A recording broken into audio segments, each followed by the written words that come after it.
Hey guys, tonight we wander into the soft, flickering glow of Thebes, where the lanterns swing gently above narrow mud brick streets. The Nile drifts somewhere just beyond the rooftops, carrying with it the smell of wet reeds and fresh silt. Cats weave through your ankles, tails upright like little exclamation marks, as if they're also curious about where you're going. The air hums with the slow, even rhythm of a city that has seen millennia pass and still manages to keep its secrets. The story may solve mysteries you never had an explanation for, or, just as likely, give you new ones you never expected. So before you explore the story with me, please take a moment to help me subscribe to the channel, like and share this video, or maybe leave a comment below, but make sure you do it when you really like what I bring to you. Tell me in the comments where and when you started watching this video, or maybe just leave me a kind word. Now let's keep the lights as soft as possible, turn on the fan for a gentle sound to help the story feel more emotional, and let's embark on tonight's journey together. You move past stalls draped in faded linen, where vendors have long since gone home. The only movement is the slow sway of a bead curtain in the night breeze. This is a city that doesn't entirely sleep. There are always footsteps somewhere, sometimes yours, sometimes not. Lanterns hang at irregular intervals, some glowing bright, others barely flickering, as if they too are dozing off. Somewhere a priest in the temple of Ammon is offering incense, the smoke twisting into the dark sky. Even here, out in the winding lanes, you can smell the faint sweetness. You know that scent isn't just about worship, it's about keeping the balance, the mart that orders the world. And in Thebes, mart reaches into everything, even what happens behind closed doors. Historians still argue whether these nighttime streets were places of danger or just places of whispers, but they agree on this: the rules of the bedroom were guarded by more than locks. They were guarded by the community's eyes, by the god's judgment, and by the subtle power of reputation. The stones beneath your feet feel worn and polished from centuries of sandaled steps. You pass a painted doorway, its colors faded but still showing a scene of lotus flowers and family gatherings. Here, every threshold has a story, and some of them, especially the ones that involve love, betrayal, or forbidden longing, are stories that everyone pretends not to know, yet everyone remembers. Tonight, you will follow those lantern-lit paths to the very edges of those unspoken rules. You leave the lantern-lit lane and step over a worn limestone threshold that remembers every sandal that ever scraped it. The air inside is cooler and dust-sweet, with a hush that feels intentional, as if the house itself closes its eyes after dusk. A wooden door pulls to behind you, and a sliding bolt of acacia finds its cradle with a sound like a yawn. You breathe easier, because in this world a closed door is not just carpentry, it is a promise. Privacy here is a nightly craft woven from timber, habit, and the invisible thread of expectation. You move through a small front room toward a courtyard washed in moon color. Along one wall a niche shrine glows with oil light. A squat, leonine bess grins from a painted plank, and Toweret stands steady with the calm of a midwife guarding sleep as well as future children. A simple fact settles in your mind. Egyptian houses often kept household gods at thresholds and corners, guardians of rest, fertility, and the ordinary courage it takes to share a room. Their bright eyes, kind and a little cartoonish, nudge behavior toward decency. When Bess stares you down, you find yourself tidying your choices. Doors here do more than open and close.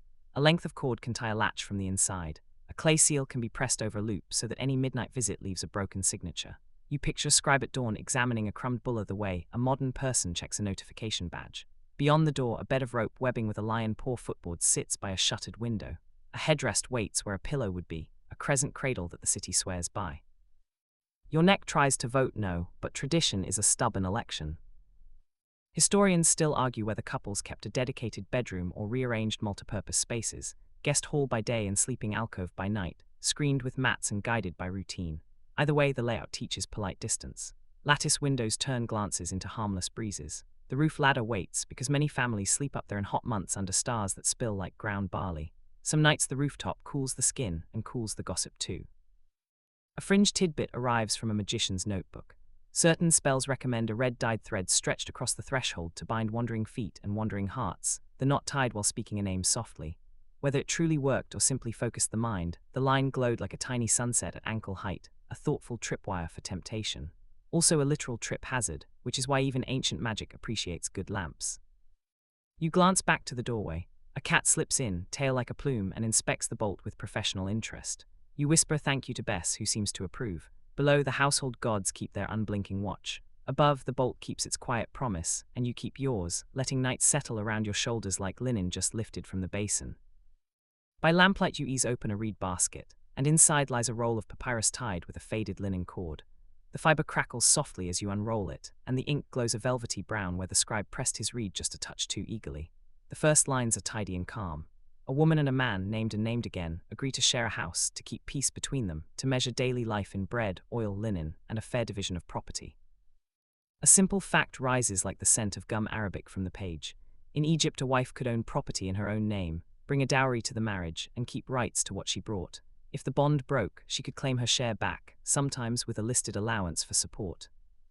Your eyes follow a list that reads like a household in miniature.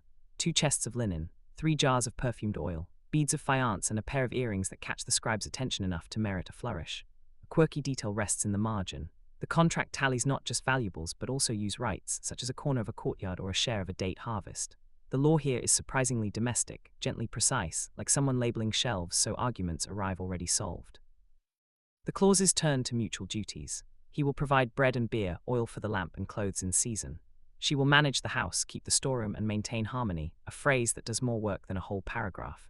The scribe sprinkles witness names like neat pebbles along the lower lines. You can hear the reed pen whisper, its tiny sighs merging with your breath. Somewhere in these names a neighbor grins, happy to be present for history and for snacks.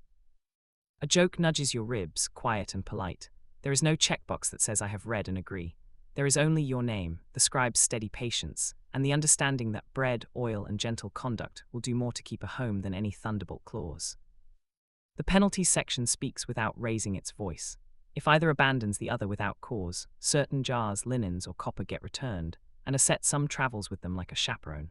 If serious faults arise, the magistrates will hear it. Historians still argue whether the same standard always applied to both spouses, and whether these tidy terms reflect daily practice in villages as clearly as they do in the careful world of scribes. You re-roll the papyrus, smoothing the edge with your thumb so it lies flat and obedient again.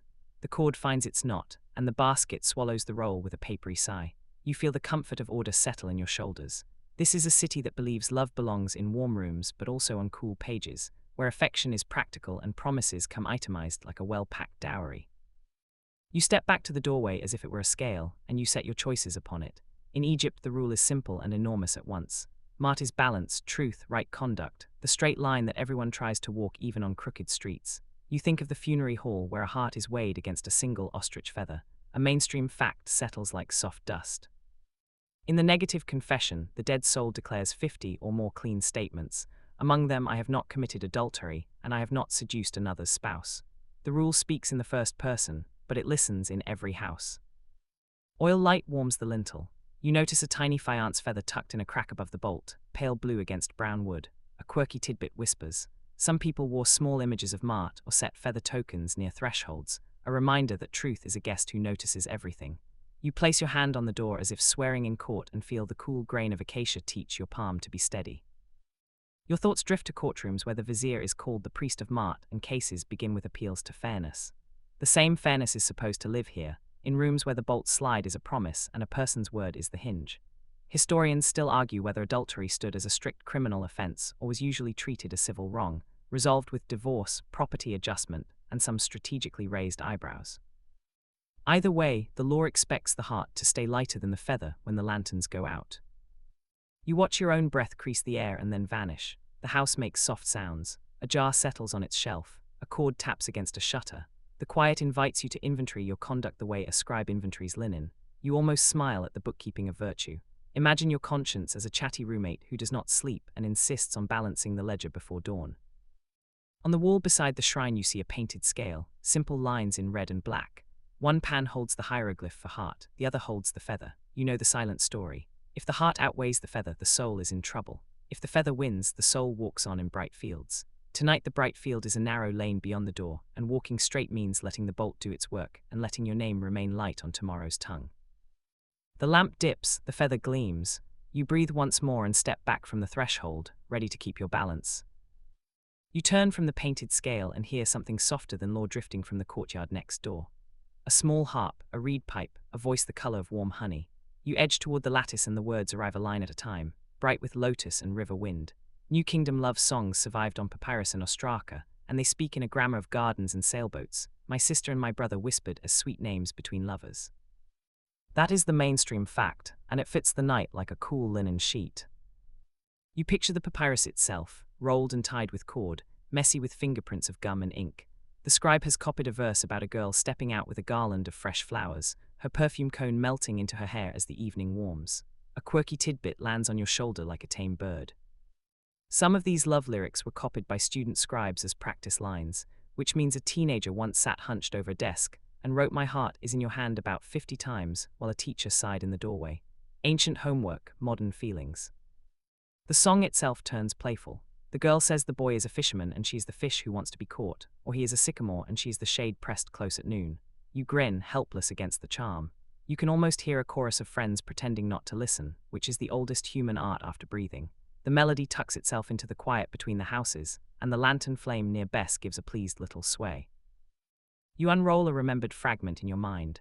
The Chester Beatty Papyrus collects several poems full of gentle boasting, late returns from the river, stolen glances at festival time. Historians still argue whether these lyrics were performed at banquets with musicians, murmured as private notes between sweethearts, or recopied mostly as school pieces. What everyone agrees on is how boldly the poems speak in a first person that feels close and alive, a voice you can almost greet at the door. You let the song sketch the boundary that matters here. Desire is acknowledged, even celebrated, but it is meant to find its place inside promises, not across them. The poems are full of low fences rather than high walls. A girl tells the boy to wait until after the festival of Hathor. A boy promises to speak with her mother and bring spices for the lamp. It is romantic, and it is practical, which is a combination that wears well in this city. The music fades and the courtyard settles. You lean back from the lattice with the odd sense that love can be both a public chorus and a private vow, and that both belong to the same rivered heart of Thebes. The music has barely faded when scent takes its place. You lift a small alabaster jar and breathe in Kai-Fi, warm and resinous like night air wrapped in spice and honey. This is no mere vanity. A clear fact lies inside the fragrance. Temple texts record Kai-Fi recipes, listing myrrh, frankincense, juniper, cinnamon, wine, and raisins, pounded and rolled, then aged until the blend sings. Priests burned it to please the gods, and households treasured a milder version that softened rooms and moods after dusk. On a low stool rests a cone shaped like a neat scoop of cream, pressed with a rosette. You imagine it perched on a wig at a banquet, the warmth of the body melting it slowly so perfume slips into hair and linen like a tame river. Here comes the scholarly snag.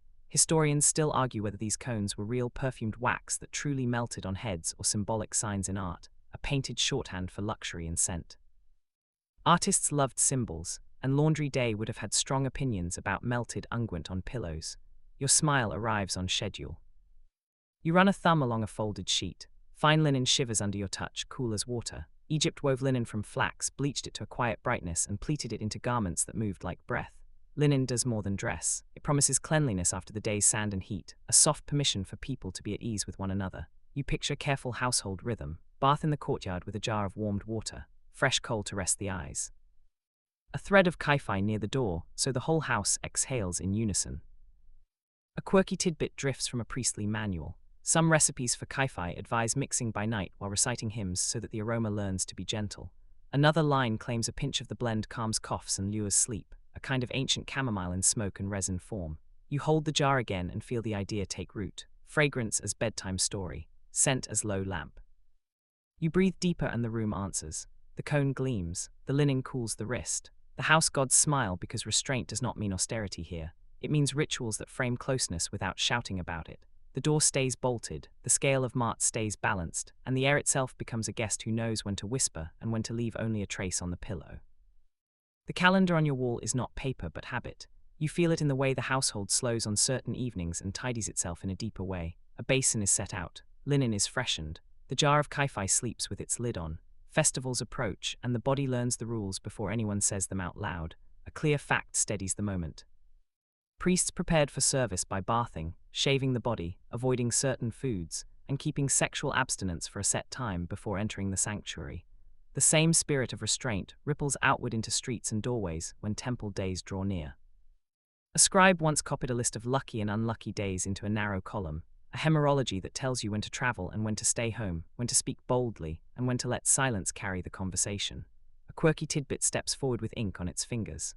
One such list advises do not make love on this day, because the god walks the city and wishes your heart to be quiet. You nod, half amused, half persuaded. If the divine is doing rounds, you are happy to tidy the house and the mind. You picture the Opet festival when Ammon, Mut, and Khonsu travel from Karnak to Luxor, the city alive with barks, dancers, and music that thrums in the ribs. On the night before, abstinence is a way to make space, like clearing a room before guests arrive. It is not fear, it is courtesy. You can laugh softly at the practicality of it. Even joy runs better when the heart is not distracted by every spark it sees. Bathwater warms in a black jar under the last of the sun. A friend across the lane rinses a headrest and sets it to dry. Your own household wipes the door bolt clean until it shines like a straight thought. You recite a simple line before the shrine. May my heart be light. May my mouth be honest. May I keep my promises while the city keeps watch. Historians still argue whether such abstinence rules were formal obligations for everyone or chiefly temple discipline that ordinary people adopted out of respect or under neighborly pressure. The lived city often blurs lines that the law writes firmly. You prepare your own small ritual. Bath, clean linen, a lighter supper. You smile at a tiny joke that shows up every festival eve. You are about to be more careful than usual, and somehow that feels like relief rather than burden. Calm is a luxury you do not have to buy. The bolt slides, the lamp lowers. The calendar turns by breath rather than page, and you let the night do its gentle work. On a shelf by the door sits a basket of broken pottery and thin flakes of limestone, pale as moon bread. You lift one. The surface is smooth enough for ink, and the reed pen waiting in a jar already knows what to do. People here call these scraps ostraka, the everyday pages of a village that writes more than it talks. A simple fact steadies your hand. Thousands of ostraka from workmen's towns like Deir el-Medina preserve shopping lists, wage tallies, letters to friends, and small legal complaints that would never survive on costly papyrus. You turn one shard and find a list that looks impossible to misunderstand. 3 neat names, beside each name a set of tallies like fence posts. At the top a single line from a careful scribe. Visits to the house of Hetefers after sunset. You can feel the heat that would rise from such ink, the kind that does not cool even when the lamp goes out. Another fragment carries a softer voice. I ask the scribe of the gang to remind Nephrempit not to come to my door when my husband is away. You hear the plea tucked inside the politeness. The scribe is referee and paper trail in one. A quirky tidbit peeks from the bottom of the basket. A quick drawing in red and black shows a goose holding a bouquet while a cat peers from a window. The joke lands without cruelty. Villagers sometimes doodled playful scenes on the same shards that bore serious notes, as if the pen could not resist a small drama. Somewhere under another shard you know there are spicier drawings, but the basket keeps those under tactful lid, and so do you. You read a petition written with the steady patience of someone who practices fairness for a living. To the chief workman, concerning the rumor against my wife, examine who speaks truth. The style is all elbows tucked and hair combed. It hopes that tidy words will soothe a messy lane. Historians still argue whether certain famous ostraka record real adultery cases or literary exercises for training scribes in the language of complaint. The names feel too specific to be entirely made up, yet the form is so polished it could be a model. The ink dries under your breath. You imagine a woman dictating to a neighbor because her own hand is not trained, and the neighbor packing the courtyard, counting visits against lanterns lit too late. You imagine a man asking a scribe to write a promise he can carry home like a shield. I will not pass her door until the next festival. You smile at the earnestness and at the tiny power of ink to cool a jealous night. Then you set the shard back, a little closer to the top, where daylight can find it when it needs to. Allegations do not arrive with trumpets. They arrive with soft sandals at odd hours, a curtain that stirs when it should rest, a bolt that sits just a finger shy of home. You learn the pattern by listening to the lane. A neighbor folds laundry on the roof and hears the same footfall twice in one night. A cat that never greets anyone decides to greet the same visitor again. A lamp that should be dark keeps a small and stubborn glow. None of this is proof, all of it is attention. The first step is always a question asked as if it were a greeting. Where were you when the street cooled and the reeds began to sing? The voice stays kind because kindness gathers more details than anger does. A mainstream fact steadies the scene. Egyptian cases were built on witness testimony and sworn oaths, with the accused and accusers invoking gods to guarantee their words. The scribe records who saw what, when, and from which doorway, then asks for the line to be spoken twice, so the ink can keep pace with the memory. You trace the route that rumor prefers. It begins at a corner where 2 lanes meet and moves along a wall with embedded potsherds that catch moonlight like small eyes. It turns at a house with a reed curtain hung with shells that jingle if touched. A door seal of clay sits like a round eyelid on the latch rope. In the morning, a chipped impression shows a crack that was not there last night. The crack is only a hint, yet hints add up. You can almost hear the legal math. 1 sound plus 1 light plus 1 broken seal equals 1 long conversation. A quirky tidbit steps from the shadow of the shrine. If the alley cannot decide the truth, some petitioners carry their questions to an oracle, letting a god answer by the movement of a carried statue or by drawing lots that bear small written options.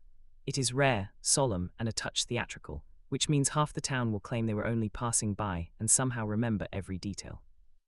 The scribe keeps his reed wet and his tone dry. He asks for the path taken, the hour the lamp was lit, the reason a jar stood outside instead of in. He asks about gifts that changed hands, because gifts have excellent memories. Historians still argue whether a broken door seal and a single witness could secure a conviction, or whether magistrates usually aimed for negotiated separation, dowry returns, and a promise sworn before gods to let tempers cool. Your job tonight is to notice quietly. You watch how careful questions loosen the knots that anger cannot untie. You learn that proof here is less a hammer than a patient weight added grain by grain until the balance tilts. You make a small joke in your mind to keep the air gentle. You have become a lantern inspector and a listener of cat footsteps, which you did not expect to put on your resume. The lane accepts your smile and keeps walking. You sit cross-legged near a wall where the plaster keeps cool, and the court gathers like a slow tide. The room is not grand. It is a shaded hall where voices soften because justice prefers a steady voice. A scribe settles beside a low table and opens a palette with two wells, red for headings and names, black for the orderly river of sentences. A clear fact stands up straight. Local councils called Kenbit heard many disputes, with scribes recording oaths, witness lists, and verdicts, while Medjay officials acted as police and bailiffs to fetch people and keep order. A petitioner speaks first, voice careful as if each word were an offering on a scale. The accusation flows in measured lines, then the response. You watch the scribe lift his reed for emphasis when an oath is spoken in the name of Ammon. A small joke warms the scene in your mind. If truth had a preferred ink, it would also choose black for the main story and red only when your name needs attention. No one wants to see their name in red on a court day. The magistrates consult the notes from earlier visits and read out the possible consequences. There is the clean cut of divorce with property returned as the contract described. There is a fine reckoned in copper or grain. There can be beating by rods, a blunt corrective used for many offences. More serious cases might bring forced labour on state projects or exile from a workers' village. Historians still argue whether punishments like nose cutting ever applied in ordinary adultery or belong only to high treason cases like palace conspiracies. The papyri deliver rules in tidy script, while daily practice moves with looser steps. A quirky tidbit slips in with the rustle of linen. On some court days a statue of a god stands in the room, and witnesses swear while touching a small loaf and a jar of beer, promising that the food of the innocent will not turn bitter in their mouth. It is oath-taking you could taste, which feels very Egyptian and very persuasive. The scribe reads a model decree, voice level as the oar of a boat. Return the dowry, keep the child with the mother until weaning, pay the market value of the missing chest of linen within 10 days, do not pass the complainant's doorway after nightfall. You can hear how the law tries to turn heat into instructions. It is not drama, it is housekeeping for a community. You make a note to yourself in the same calm tone. Consequences here are designed to untangle households and discourage repeat mistakes without lighting the whole street on fire. Somewhere a cat yawns, unimpressed by human promises. The scribe scratches the last line, sands it gently, and the court exhales as one. You notice how the same room sounds different when titles enter with the people. A nobleman's sandals on plaster make a flatter hush than a mason's dusted feet, and the scribe straightens a little more when he hears a household name. Status leans on the bench before anyone speaks, and gender leans beside it like a second elbow. A clear fact stands where everyone can see it. Egyptian women could own property, sign contracts, and initiate divorce, and dowry lists traveled with them like sturdy boats through choppy water. Yet the river ran in many channels, and some currents pulled harder than others. If the complaint touches an elite house, the vocabulary changes. Adultery turns into a problem of lineage and inheritance, words that weigh more than anger. A wife's affair could place questions over a child's father and therefore over property, titles, and offerings. In royal circles, the stakes become national. You remember the harem conspiracy against Rameses III, where the language of passion was treated as the language of treason and punishments reached beyond ordinary fines. Historians still argue whether such severity ever touched non-palace homes or remained a rare thundercloud over a very specific roof. Among commoners, the tone aims for repair. A husband who trespassed into another man's household may pay fines or forfeit goods. A wife proven unfaithful may be divorced with the dowry returned or withheld in part if the contract says so. Children are placed where Barbies thrive and where ledgers balance. The law here is deeply domestic. It cares less about poetry and more about receipts. You offer yourself a small smile. Romance is glorious until someone has to inventory the linen. For servants and slaves, the options look different because authority is closer and faster. A master might reassign work, reduce rations, or insist on a vow before witnesses not to cross a certain threshold again. Yet even in service households, petitions appear that show lower status people appealing to fairness and sometimes winning. A quirky tidbit slips out of a jewelry box. Some women of modest means wore faience rings with bess or toweret, and called them not only charms for health, but also seals of good reputation, the way a modern person might point at a badge and say I am on duty. A little theatre for the conscience, and sometimes for the neighbours. Gender threads through every paragraph. A husband's offence is framed as violating another man's household, a wife as violating a marriage bond from the inside. Written law looks more symmetrical than the whispering lane, where reputations travel at cat speed and linger longer on women's names. Historians still argue whether court practice treated male and female offenders with equal severity or whether the scales of Mart tilted in the breeze of custom. You keep listening for balance. You keep watching how judgments avoid spectacle, prefer instructions, and try to put doors, dowries, and tempers back where they belong. You lift a small wooden box and feel the soft rattle of charms against one another, a pocket museum of hopes. Out slides a glazed blue tiet knot of Isis, a jed pillar for steadiness, a tiny wedgeat eye bright as river light. Here is your simple fact. Egyptians wore amulets not only for health and safe childbirth, but also to protect households and keep affection from drifting. A wedgeat on a cord could guard sleep and reputation at the same time, like a clear-eyed doorkeeper who never blinks. You thread the tiet across your palm and remember the Menat necklace of Hathor, a crescent of beads with a counterweight that swings and hums when shaken. Temple musicians used it to soothe crowds, and clever wives borrowed the idea to soothe evenings. A little music, a little perfume. The house remembers that harmony is a skill. You do not call it a love potion. You call it atmosphere and good manners, which is nearly as magical and much easier to store.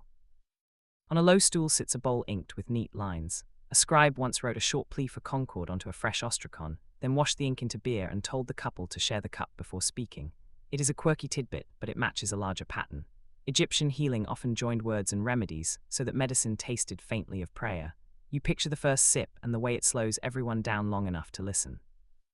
The box gives up a figure of Bess with drum in hand. His grin is the best security policy in the neighborhood. Set him by the bed and he laughs small troubles into corners. Some homes added a red-dyed thread near the threshold, knotting a name while whispering stay true. You smile at the homespun technology. Call it relationship Wi-Fi, the signal strongest near the door. A papyrus on the shelf mentions wax figures and knots tied and untied while speaking names, then a final line that asks for conscience to wake before dawn. Historians still argue whether such love magic was mostly a private craft of women and midwives, a professional service sold by temple wise men, or mainly a later fashion from the Hellenistic and Roman periods draped back onto older habits. The objects in your hand say that whatever the source, people wanted gentleness to return home, and they were willing to help it find the way. You place the amulets back in their wooden sleep and the room feels lighter, as if the house has exhaled. Outside, a cat hops to the threshold and sits like a small sphinx, the final charm of the night. You scratch behind its ear and think of the promise you heard in Section 2 when the bolt slid home. Magic helps, but so does a clean room, a kind word, and a door that knows what loyal means. You follow a narrow lane to the temple district where walls rise white and quiet, and the air tastes faintly of natron and cooled stone. Before dawn, a line of priests descends marble steps into the sacred lake. Water lifts in silent ribbons from their arms. You watch them shave the last stray hair from brow and scalp, a discipline that keeps ritual purity tidy and visible. A clear fact settles with the ripples. Service to the gods required washing at set hours, shaving, clean linen only, and abstinence for a time before duties began. Desire does not vanish here, it is given a fence and a gatekeeper. A senior priest lays palm to a small tray of bread and beer, and speaks an oath so level that even the ibis on the bank seems to listen. He promises truth in action and speech, promises not to enter a house he should not enter, not to look with hungry eyes at a door that is not his. The oath is less thunderbolt, more plumb line. You can feel how a straight line calms a crowd before the day is awake. You step closer to the colonnade where incense bowls already breathe. A quirky tidbit drifts out with the smoke. Some manuals instruct the washer to count natron rinses as hymns, 4 or 7 or 9, so that numbers keep the hands honest while the mind wanders. It is the ancient version of singing a song while you wash your hands. You almost hum, then decide the ibis has heard enough auditions for one lifetime. The steward reads service rules as if checking ropes on a boat. No wine before duty, no strong foods that heat the blood, no time alone in storerooms. Doors are to be kept open when offerings move. The rules are worldly and sacred at once. They know the human heart and help it keep to the cool shade. Historians still argue whether strict abstinence bound all ranks equally or chiefly the higher grades who entered the sanctuary, and whether such rules changed with season and local custom, rather than marching the same across the whole land. A junior priest dries his hands and touches the lintel with 2 fingers, not superstition but practice that turns wood into reminder. Another ties his girdle with a double knot and smiles the way a craftsman smiles when his tools are sharp. You think of Section 7 and the festival eves when households practiced restraint for the city's sake. Here the same restraint becomes a daily uniform. The gods are understood to prefer clean hands, clean words, and eyes that know when to look away. As sunrise finds the first drum beat, the oaths settle over the courtyard like linen laid smooth on a bed. You feel your own shoulders loosen. Duty has a sound, and it is not loud. It is water falling from stone, a reed pen testing its tip, a bolt clicked shut on a door that will open at the right time and not before. You return to the sleeping room and let your eyes learn the furniture the way fingers learn a harp. The bed stands a little higher than you expect, a wood frame with rope lattice pulled taut so it gives just enough. Lion paw feet brace the corners and the end board lifts like a quiet crest. Do you remember the crescent headdress from Section 2? It waits where a pillow might go, carved smooth to cup the neck and keep elaborate hair from ruin. A simple fact settles beside the frame. Egyptians used wooden beds with corded platforms and headrests, and Greek visitors later wrote about the way people here rested their heads on these crescent cradles, as if it were the most natural thing in the world. You crouch and see the marks where ropes have been tightened again and again. In the morning, someone will work along the frame and pull each cord until the bed sings a low note of approval. You grin at the house music. A well-tuned bed makes better dreams. Above, 4 small pegs show where a net can hang. Herodotus describes people sleeping under nets to avoid mosquitoes, and your room knows the trick. A gauze drape drops from the pegs and floats around the bed like a pale tent, letting air pass while telling insects and curiosity to find other work. Shutters answer the night with a whisper of wood. Slats tilt to invite breeze without inviting glances. The lattice window that turned nosy light into harmless pattern now hosts a reed mat that can roll down to signal not receiving. Courtyard norms handle the rest. If a lamp glows low, the household is awake but private. If the lamp is out and the door bolt shines clean, it is the city's way of saying tomorrow will do. A small joke lands with the softness of linen. Your door has better manners than most people. Near the bed a little shelf holds a faience eye and a painted Bess who looks like he can arm wrestle trouble until it yawns. A quirky tidbit lifts its eyebrow. Some headdrests carry carved lions or protective images meant to guard the vulnerable place where breath slows. Others sat on stands painted with patterns of woven reed that trick the eye into seeing a fence. Not a prison fence, a garden one that promises sleep without interruptions unless the gods themselves have scheduled a dream. You notice the way space decides the tone. A guest sleeps in the front room or on the roof under a separate net. A family member who returns late keeps sandals on the outer mat and taps twice on the inner wood so no one is startled.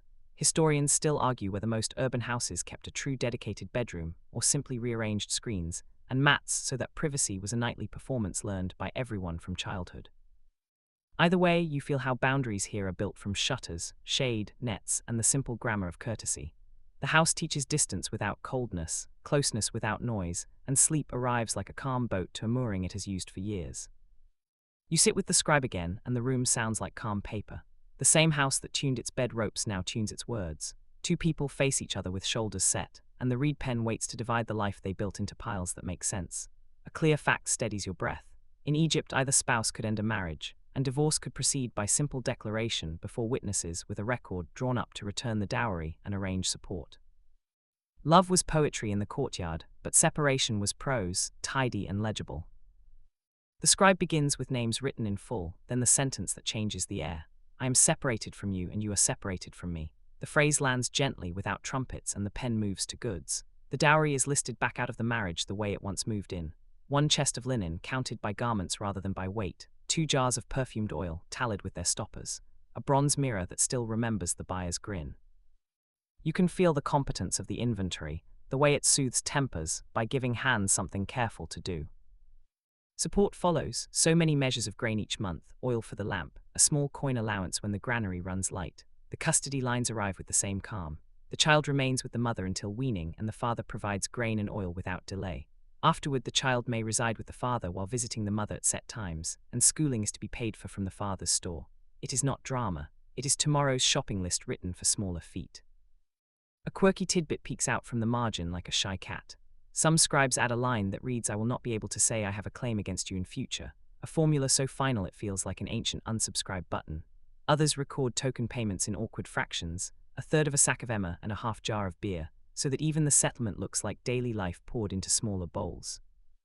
Witnesses speak their names in order, touching the table edge as if it were an altar. The scribe sands the ink with a pinch and blows the dust away, a soft weather inside the room. Historians still argue whether these procedures were uniform from royal city to village lane, whether dowry returns always followed the letter of the contract, and whether custody defaults were custom or law written in quiet lines now lost.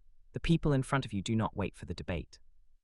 They accept the copy, fold it along practiced creases, and place it where papers go when they are meant to be obeyed. As they rise, you notice what is not written. No curse, no noise, only instructions designed to let neighbors sleep. You think of Section 3 and the papyrus that itemized a life at its beginning. This one does the same work at its end, making sure the door can close tonight without leaving anyone in the street. The verdicts settle like sand after oars have stopped, but the river of talk keeps moving. You step into the lane and feel the social gravity take your sleeve. A neighbor offers you bread shaped like a fish and asks about the weather with one eyebrow higher than the other. You answer lightly and return a small cone of salt. Gifts travel between doorways the way birds trade calls, and each exchange trims or feeds a rumor without anyone saying the word rumor out loud. A simple fact steadies your step. Ostraka from Workmen's Towns record petitions about slander and defamation, proof that reputation had legal weight and that words could hurt more than a cracked jar. A woman writes that she has been named falsely and asks the scribe to witness her innocence.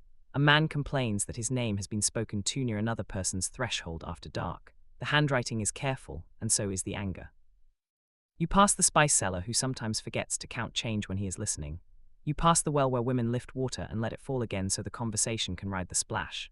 Courtyard walls do not keep secrets, they filter them. You think of your tidy contracts and your careful dowry lists and realize that daily life keeps a second ledger written in glances, greetings, and the choice to linger or to move along. A small joke straightens your mouth. The fastest network in Thebes runs on sandals and cats. At a corner shrine someone has left a modest bouquet of lotus and 2 dates with a slip of linen under the bowl. You know the practice. When talk grows thorny, people make tiny peace offerings to the neighborhood itself, as if the street were a person who could be persuaded to be kind. A quirky tidbit climbs the steps of memory. Letters to the dead sometimes ask a departed parent or spouse to calm a dispute or stop a tongue that refuses to rest. The message tucked into a tomb with a loaf and a jar of beer, so the old love can do new work. The magistrates handle big knots, but neighbors untie the small ones. A lamp is left dark for 3 nights by agreement. A path is changed by half a block, so the same 2 shoulders stop passing too close. A gift of natron and fresh linen arrives after sunset and sits on a doorstep until morning like a polite apology that does not need to knock. Historians still argue whether village custom alone could punish slander, or whether formal penalties required stronger proof than footsteps and whispers. The city answers by doing both at once. It teaches people to make peace in public, while the law draws lines in ink for when peace fails. You walk on and feel how reputation rides in your shadow, light when you walk straight, heavier when you hesitate. Do you remember the red dyed thread from Section 2? Tonight the whole lane looks like that line, a bright reminder that households stand close together and that every bolt, every gift, every quiet hello adds weight to the scale of mart. You taste river wind and tar and wine as the docks open like a long stage. Ropes creak, jars knock, and voices braid into a song of many tongues. A row of cedar planks from the Levant gleams by the quay. Cargo cones of incense and baskets of blue glass catch the sun the way fish scales do. A simple fact walks down the gangplank with authority. Egypt traded with neighbors near and far, and in later centuries, a port like Naucratis hosted Greek merchants with their own shrines, while Egyptian scribes kept the ledgers steady. The river was a road that welcomed many shoes and many rules. You watch a harbor official chalk tallies on a board, while a Medjay patrol strolls past with that relaxed alertness only real professionals manage. The official checks clay seals on amphorae and taps each one with the confidence of a man who knows the sound of an honest jar. You grin at the image. Customs inspection by percussion. Ancient quality control loves a rhythm section. At the gangway, a family waits with bundles and questions about where to sleep and how to mind the street. A woman from the islands touches her amulet of Aphrodite and then adds a wedget on the same cord, because 2 gods are better than 1 when you are new in town. A sailor holds out a small best charm tied with boat cord, its grin smudged with pitch. A quirky tidbit finds its sea legs. Sailors often lashed tiny figures of bess or tied knots for safe return and for faithfulness, then untied 1 knot on the day they stepped back onto familiar stone. If love had a travel setting, that would be it. In a shaded booth, a translator earns his bread turning promises into each side's words. A couple from the quay wants a modest contract to reassure both families. The scribe writes the clauses in Egyptian while the translator repeats them in another tongue so the ink keeps pace with trust. Bread, oil, a corner of courtyard, and the vow to keep the bolt honest. The cadences are familiar even when the vowels travel with foreign boats. Historians still argue whether mixed communities always bowed to Egyptian marriage law or kept their own customs inside the walls of their quarters, and how often mixed households adjusted taboos to fit both calendars without starting a civil war over supper. The docs suggest a practical answer. People ask which nights are quiet, which festivals frown on wine, which doorways prefer early lamps, and they adjust. Reputation is a passport here, stamped by good manners. You walk along the water and feel the city flex to absorb the world's edges. A priest buying cedar for a shrine shares shade with a Phoenician trader counting beads. A woman sells lotus to both, and makes change with a smile that means behave and return tomorrow. The lanes thread from Section 2 runs here as well, bright across thresholds and bright along gangplanks, reminding everyone that promises travel better when tied carefully and untied slowly. You stand in a room without walls, the hall of two truths opening wherever a person tells the exact truth about themselves. The floor is the color of polished ink. The air smells like cool papyrus. A great scale waits, beam straight, pans gleaming as if they have been listening for lifetimes. On one side rests a single feather, pale as dawn. On the other side your own heart will sit, steady if you have kept promises, heavy if you have tried to hide. A clear fact steps forward and bows. Egyptian judgment scenes show Anubis testing the heart against the feather of Mart, while Thoth writes the result, and a watchful creature named Amit crouches nearby to swallow a heart that refuses to float. It is not gore, it is geometry, a lesson in what weighs more. You breathe and remember the feather tucked above the bolt in Section 4, the small token that turned a house into a scale. Here the token becomes the measure itself. Your heart thinks about thumping faster and you gently advise it to behave. A small joke taps your shoulder. If ever there were a day to show your best side to a scale, it is this one. Words assemble in your mouth like a flock of birds. I have not committed adultery. I have not seduced another's spouse. I have not betrayed the trust of my house. The phrases come from the negative confession, a long declaration painted in tombs and written on papyri so the dead could speak as clearly as the living. The scribe of the gods tilts his head and writes, calm as a lake, each line a bridge you hope will hold. In your hand lies a green stone carved like a large scarab. On its flat belly, a cramped inscription asks the heart for patience and silence. Do not stand against me. Do not tell tales. It is your quirky tidbit, practical and tender at once. Heart scarabs were sewn to bandages over the chest so that the heart remembered to be loyal when the scale appeared. The idea is both charming and shrewd. Tie a reminder to the very thing that loves to improvise. You step closer and the pan lowers to meet you, soft as the palm of a friend. Anubis sets the feather straight with two careful claws, a gesture so gentle it could quiet a storm. Thoth dips his pen. Amit pretends indifference like a cat who has seen every plot already. You set down what is yours to set down. Breath, memory, the way you guarded doorways and glances, the way you kept the bolt honest when the lane was tempting you to forget. Historians still argue whether the negative confession mirrors everyday legal norms or stands mostly as a funerary ideal, a portrait of the person the community hoped to raise. They also argue whether every class could afford such texts, or whether many relied on memory and amulet alone. The debate hums like distant bees, while the scale makes no sound at all. The beam steadies. You feel a lightness rise from your ribs, not triumph, more like a sigh that has been practicing for years. If the pan lifts, you will walk in bright fields. If it wavers, you will try again tomorrow before the feather, which is the real mercy of this place. The hall fades back into the world you know. A lane, a door, a bed set back from a lattice where night wind writes its soft instructions in the simplest script of all. You open a reed box and lift a tied bundle of ostraka, each shard rubbed smooth by thumbs that were nervous and determined at once. The top piece is a diary line from the village scribe, a date compressed into reed strokes, then a short entry that feels like a footstep. Night watch reports a lamp lit late at the house of Nebit. A simple fact anchors your reading.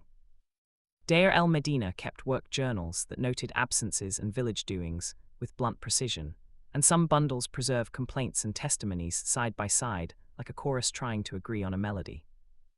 You sort 3 shards into order. The first is a statement by a neighbor who was shelling beans on the roof and saw a man pass under her ladder twice between moonrise and midnight. The second is Nebit's own line, carefully dictated. My door seal was found cracked at dawn and I left an offering at the crossroads to calm talk. The third is a note from the accused, short and stiff. I did not pass that door. I was at the beer house and the brewer will say so. You can almost hear the pause before the last words, the way a man waits for the sway of the room to stop before he speaks. A quirky tidbit peeks from the margin of one shard.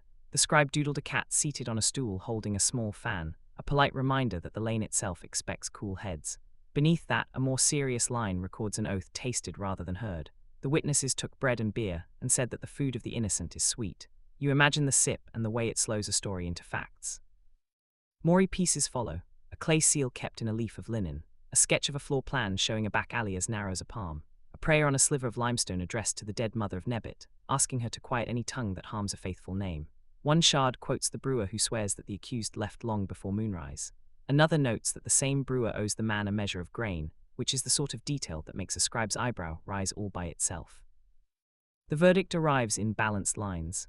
Divorce permitted if requested, dowry to return except for one chest of linen, a fine of copper against the man for trespass if repeated, and a public oath by both parties not to pass the other's threshold after dark. It is tidy, unspectacular justice that tries to turn heat into instructions. Historians still argue whether this bundle records one real dispute or a model case for training scribes, and whether the cracked seal proves entry or only the nightly hazard of clay and rope. You slip the shards back into their linen and close the reed box. What remains is not certainty, but a neighborhood that kept receipts for its emotions and used them to tidy the morning. You smile at the cat with the fan, and at the way the scale of Mart appears here without feathers or drums, only lists and lamp hours and the steady courage to write things down. Dawn arrives like a careful scribe, adding light in thin steady lines until the margins of the city appear. You step into the pale air and feel how the Nile exhales, damp and cool, a breath that smooths the night from your shoulders. Work begins along the water. Bakers knock yesterday's ash from ovens and slide in loaves shaped like fish and fans. Boatmen test their ropes and nod to the east where the sun decides to wake. A clear fact steadies the scene. Egyptians greeted sunrise as the rebirth of Ra, and temple doors opened to morning hymns, while households lit little lamps or simply stood quiet to catch the first warmth. You walk past a doorway where last night's bolt still shines, wiped clean before sleep and bright again in the day.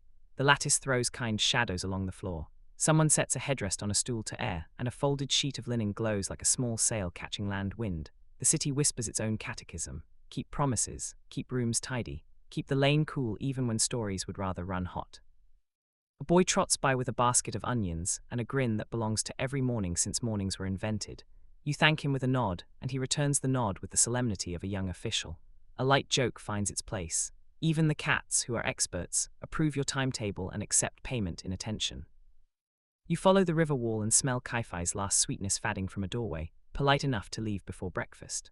A woman at the well trades greetings that mean reconcile and be well, words everyone recognizes even when they are folded into small talk. On a sill you notice a green stone scarab tucked beside a feather charm, last night's guardians now just part of the tidy shelf. Historians still argue whether ordinary homes kept a formal morning ritual that echoed temple liturgies, or whether most families improvised with water, quiet words, and habits learned from elders. Either way, the sun gives the cue, and the city answers on beat. The street fills with sandals and calm instructions. A child is reminded not to run under ladders. A neighbor returns a borrowed jar with a fresh pinch of natron inside as a thank you that also reads peace. You pass the shrine and touch the lintel with 2 fingers, remembering the scale, the red dyed thread, the careful ink, the neighbors who chose to lower their voices, the court that preferred instructions to thunder, the docks where promises learn new languages, the hall where hearts learn to float. You turn toward home and the river lifts a quiet glimmer across your face. The day will be loud enough when it wants to be. For now it is soft, and you carry it the way a scribe carries a finished roll, held with both hands, tilted slightly away from wind and dust. Slowly the city settles into day, and the blue above the river lightens until it looks like a bowl rinsed clean. Your steps lengthen, then shorten, and you let the street choose, because it knows the most unhurried path toward the door where you will rest for a moment before the tasks begin. Let the bolt gleam for you again. Let the lattice soften the sun into gentle squares across the floor.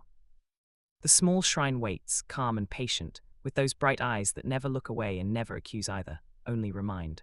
Water in a shallow bowl mirrors the ceiling and then turns to silver when a finger touches it, and even that ripple is a lesson in how to move without noise. Breathe in Kaifai's ghost and the clean thread of linen, and imagine last night's feather above the door settling so quietly that you can only guess at its weight. The cats stretch. The ovens release their first warm breath of bread. Oars knock against wood in the distance, steady as a heartbeat that is proud of its pace. When you think of the people you met along these streets, think of their careful hands and their calm words, and let that care and calm be the last images that drift through your thoughts. You are safe, you are already home. Let the morning widen like a river until your mind floats where it chooses, light as a boat with no load but the sky. Sweet dreams.